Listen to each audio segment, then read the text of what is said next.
So 3 parts: the blade, the housing, and the spring slash lever mechanism. You put the blade in, the blade slides in this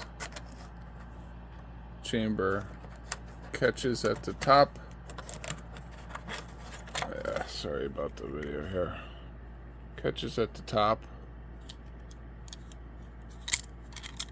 This is a reject blade, so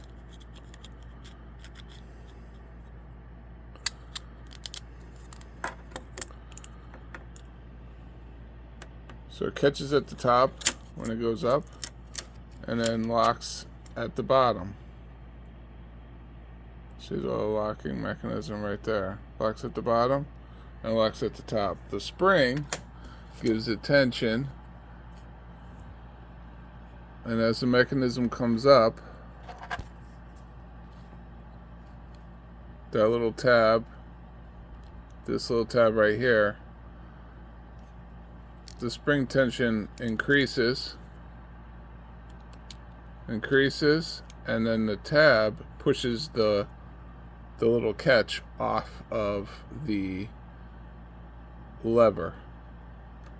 The lever that's right there. And then springs it forward, and then the exact same thing happens in reverse. So when you put the 3 parts together, you end up with this.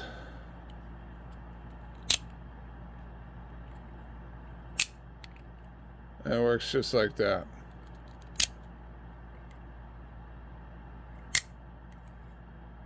It's awesome.